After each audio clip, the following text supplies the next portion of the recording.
What's in the box? Let's find out.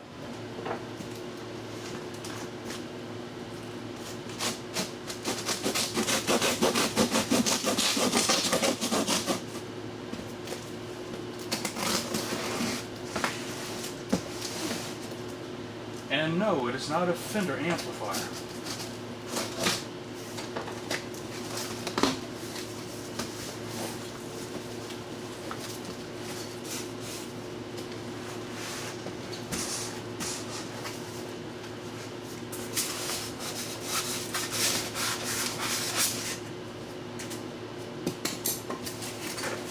Very large packing peanuts.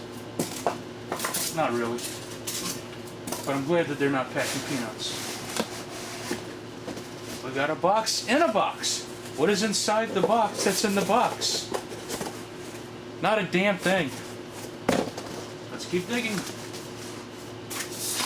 More large peanuts. Ooh, bubble wrap. Yay. Bubble wrap. So much fun. I'm getting a little carried away. Could it be?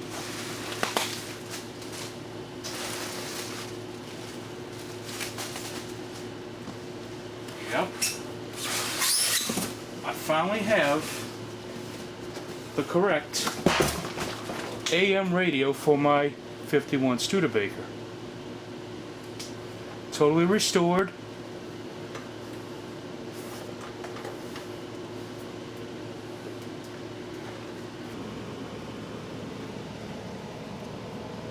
Studebaker-Philco model S5127. Custom built and warranted by Philco. Sold exclusively by Studebaker dealers. Made in the USA. Sweet. Okay, this is going to be by far the easiest car radio I've ever installed. It's real simple. You just hook this up to the ignition, you hook your antenna here, and you just mount these under the dash where your radio delete plate's at. Hook that piece up towards the back of the firewall and you're done. You don't have to install any speakers because it's already built in. And it looks to be a 6x9. And yes, it is a tube radio. And you can see the tubes in there. There's the back of the speaker.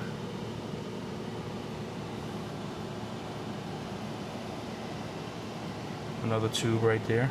See it? See it shiny? Yeah. There's a tube there. There's another tube there. Ought to sound pretty good with all these tubes in it. Also, I have this new old stock 50-year-old factory antenna.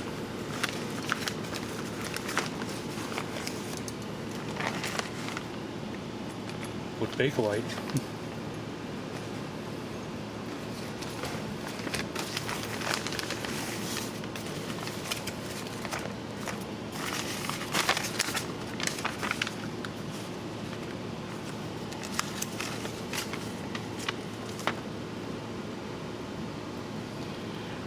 What if you should die before you live?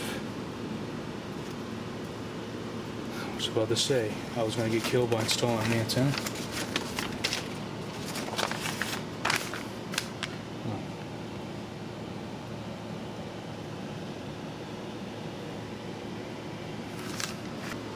There's hardly any AM stations over here where I'm at.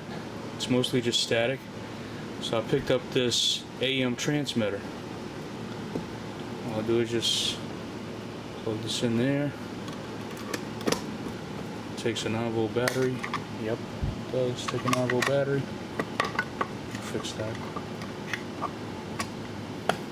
There we go. And you just plug this to the end of your iPod, which is something I don't have yet. So chances are I'm probably still going to be using a portable cassette player and plugging that in. So yeah, it should be pretty easy to install it. Now to go over where the radio is going to be installed.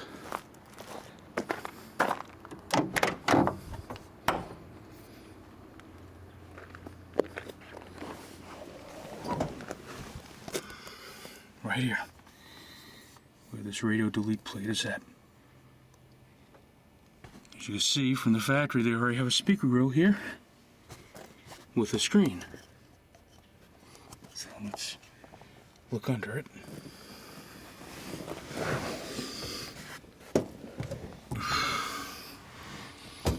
Let's see what we've got here.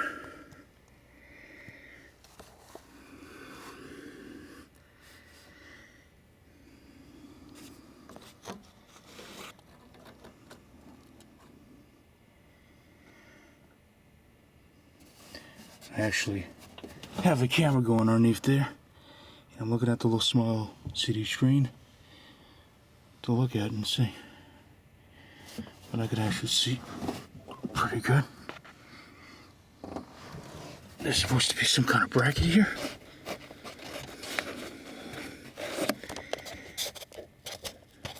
Oh yeah, here it is.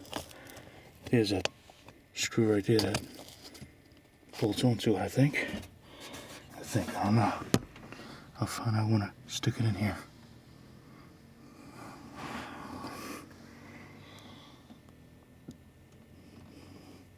And here's the ignition, so it should be pretty easy to get power to it.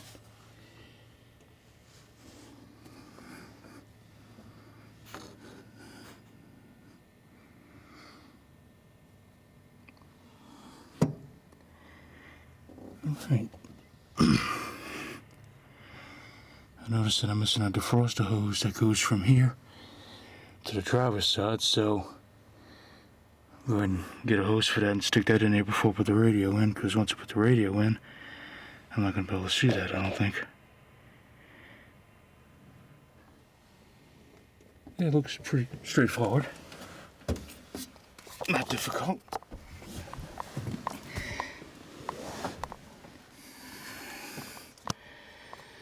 Yeah.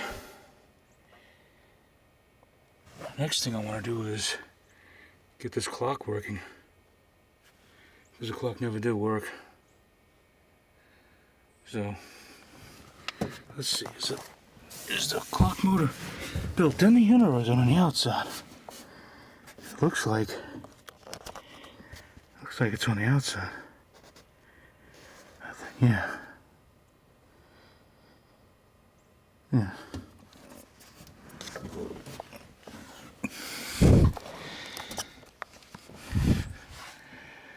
I'll do that later on. Yeah, it got dark quick. I had to go to Home Depot and get a plastic hose for that this duct vent right over here, because it was missing one. I was kind of wondering about that, because every time I turned the defrosters on, it was defrosting on this side, but it wasn't doing anything on this side. And I go under it, and there's no hose connected to it. And since the hose has to run across here, I might as well do that now before I put the radio in. I got the room, put the radio in. You can see I'm gonna put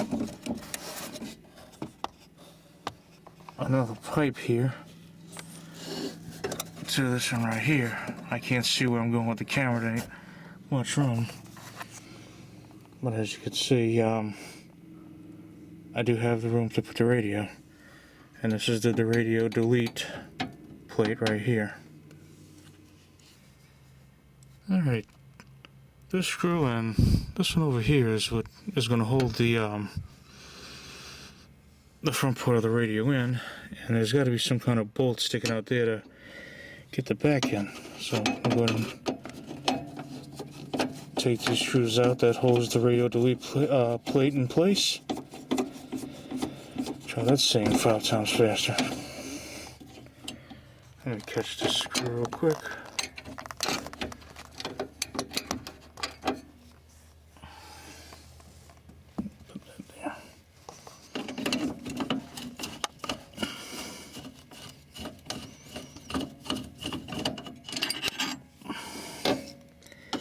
And there's the radio delete plate.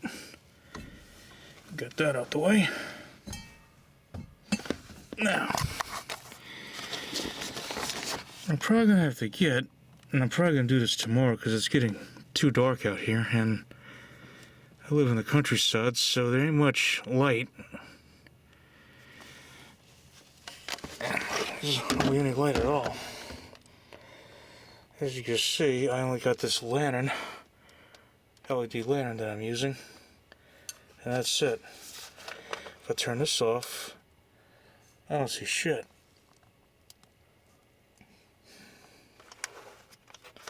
So that's the only light I have. Oh yeah, how the defroster works. You got this coil that takes coolant from the radiator, or the engine block, I should say, and it circles around here, and that's what makes your defroster work. And right behind it is a squirrel cage blower. You got those two. You got that pipe that goes to there.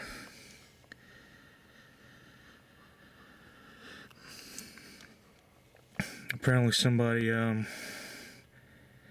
took the switch that controls the windshield washer fluid.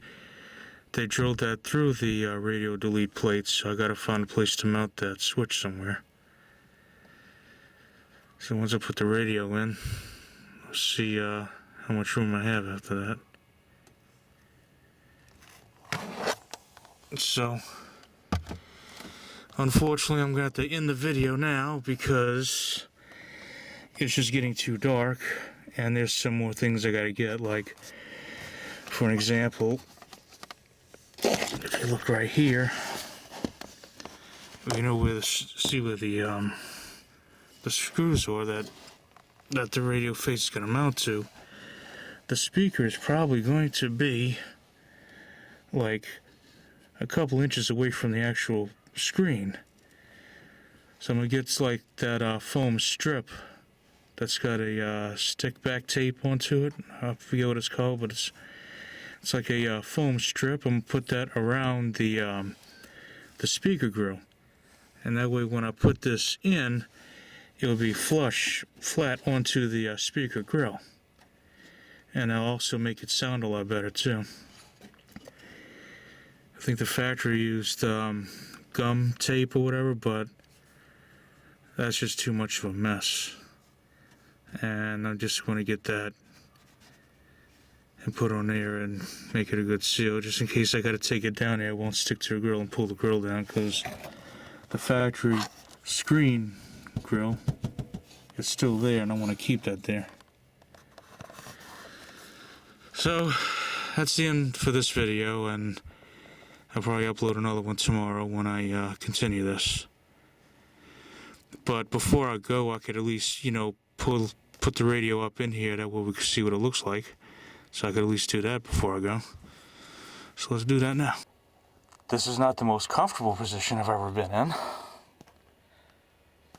And this must be really good for your back. Yeah. Half my back is on a seat, and my head is right on the doghouse where the transmission is. So let me put this there. I think you got a good view of where the radio's gonna go. Let me move it over here some. Alright, now let me get the radio itself.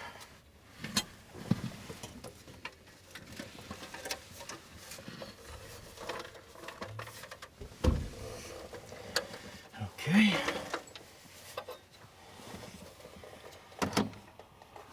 Now.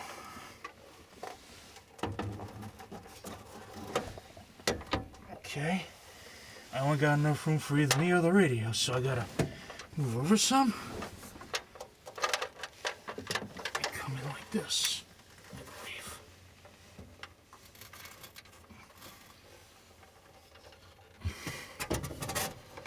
Yeah.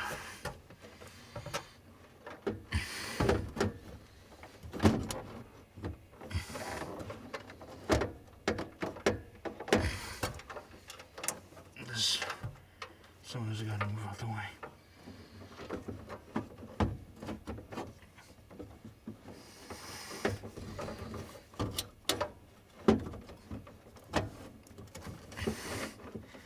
There. That's what it's going to look like. Now I noticed that there's no clamp for this back hook over here, so I gotta find out what I'm gonna do with that. Obviously I'm gonna need that because that supports the back of it. So take it out.